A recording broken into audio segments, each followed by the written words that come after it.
Hello दोस्तों, मैं आज बात करने वाला हूँ रॉबर्ट फ्रॉस्ट की पोइम मेंडिंग बॉल।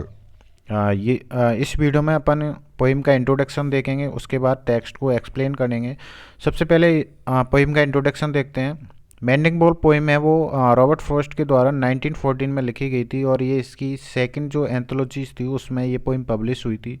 इस पोइम में मेनली जो पोइट है न्यू रूरल वाला जो न्यू इंग्लैंड वाला एरिया है उसको सेट, इसकी जो पोजीशन है वो वहाँ की है जहाँ पे रॉबर्ट फ्रॉस्ट रहा करते थे उस समय। और मेनली इसमें जो रिदम्स और रिचुअल्स हैं लाइफ की वो उनको डिस्क्राइब किया गया, उसको आधार मानकर इन्होंने इसको लिखा था। ये ब्लैंक वर्स में लिखी गई है कम्प्लीटली और इसको अनराइम्ड है आइमिक पेंटामीटर को फॉलो किया है इन्होंने एज ए छंद के तौर पे। तो ये इसका पोएम का इंट्रोडक्शन है। अब देखते हैं अपन इसका टेक्स्ट। फर्स्टली देखेंगे मेंडिंग वॉल। बॉल का मतलब होता है, मेंडिंग का मतलब होता है रिपेयर करना, गिरी हुई वॉल को रिपेयर करना। तो शुरू करता है पोइट। इसमें स्पीकर है और एक दूसरा जो आएगा वो स्पीकर का पड़ोसी है, यानी अपन स्पीकर को या तो पोइट को खुद मान सकते हैं या फिर कोई और हो सकता है। इसमें शुरू करते हैं। Something there is that doesn't love a ball that sends the frozen ground swell under it. कोई तो है जो वॉल को पसंद नहीं करता, that sends the frozen ground swell under, जो नीचे से खोद कर वॉल को गिरा देता है। And spoils the upper boulders in the sun, जिस वजह से जो ऊपर के बोल्डर्स हैं वो गिर जाते हैं। And makes gaps even two can pass abreast, और उसमें इतना गैप्स बना देता है कि दो लोग आसानी से उसमें से निकल सकते हैं। The work of hunters is another thing. अगर अपन शिकारियों की बात करें, शिकारियों का काम होता तो ये एक अलग चीज़ होती। I have come after them, क्योंकि मैं जस्ट उनके बाद आया। एंड मेड रिपेयर, मैंने इनको रिपेयर किया। Where they have left not one stone, जहाँ पर इन्होंने एक पत्थर भी नहीं छोड़ा था। ऑन अ स्टोन, एक पत्थर पर। But they would have the rabbit out of heading, उन्होंने उसके अंदर वॉल के अंदर छिपे हुए जो भी रैबिट थे उनको बाहर निकाला। To please the yelping dogs, yelping dogs मतलब होता है बार्किंग डॉग्स, जो अपने उनके बार्किंग डॉग्स थे उनको प्लीज करने के लिए उन्होंने रैबिट को बाहर निकाला। The gaps I mean, gaps का मतलब मेरा है। No one has seen them made or heard them, किसी ने भी उनको नहीं देखा ये करते हुए और ना ही किसी ने इनको सुना। Next, but at spring mending time we find them there, लेकिन जैसे ही हमें स्प्रिंग वाला जो टाइम आता है, मेंडिंग टाइम आता है उसको रिपेयर करने का, हमें वो वापस से वहाँ पे दिखाई देते हैं। I let my never know beyond the हिल, मैंने ये बात मेरे पड़ोसी को बताई जो एक पहाड़ी पर रहता था। And on a day we meet to walk the line, और अपन ने एक दिन फिक्स किया तो अपन उसके लाइन वहाँ पे चलने के लिए, उसको देखने के लिए अपन ने एक दिन डे फिक्स किया। And set the wall between us once again, ताकि हम अपने बीच में उस बॉल को फिर से सेट कर सकें। Be keep wall between us as we go, जब हम वहाँ पे गए, हम चल रहे थे, बॉल हमारे बीच में थी। To each the boulders that have fallen to each, प्रत्येक जो बॉल्डर्स वहाँ से गिर गया था प्रत्येक हमारे हाथ में था, हम उसको उठा रहे थे। And some are loaves and some so nearly balls, कुछ तो लॉब्स ब्रेड की जो लॉब्स होती है उसके समान थे, कुछ बॉल्स के समान थे। We have to use a spell to make them balance, हम उनको बैलेंस बनाने के लिए उनका यूज कर रहे थे। उनको जिस तरीके से अपन मेंड करते हैं, किसी मतलब एक के ऊपर एक पत्थर रख के बॉल को मेंड करते हैं, उस तरीके से अपन उसको बना रहे थे। Stay where you are until our backs are turned, वो जब तक वहाँ बने रहें तब तक हम वापस से लौट कर नहीं आ जाएं। Be we wear our fingers rough with handling them, ये कार्य करते समय हमारी जो फिंगर्स थी वो वियरिंग हो रही थी, रफ हो रही थी। Oh just another kind of outdoor game, ये हमारे लिए एक तरीके से आउटडोर गेम के समान था। वन ऑन अ साइड, एक साइड की तरफ, एक साइड मेरा गेम, दूसरी साइड पड़ोसी वाला था। It comes to a little more, और ये बिल्कुल न के बराबर उनके लिए एक तरीके से था ये जो काम था वो। There where it is don't need the wall, आगे पोइट कहता है, स्पीकर कहता है कि हमें यहाँ पे इस वॉल की क्या ज़रूरत है। ही इज ऑल पाइन यहाँ पे ही जो आ रहा है वो इसके पड़ोसी के लिए आ रहा है, जो अनदर व्यक्ति है उसके लिए आ रहा है। ही इज ऑल पाइन, तुम्हारी तरफ है जो तुम्हारे पाइन ट्रीज हैं।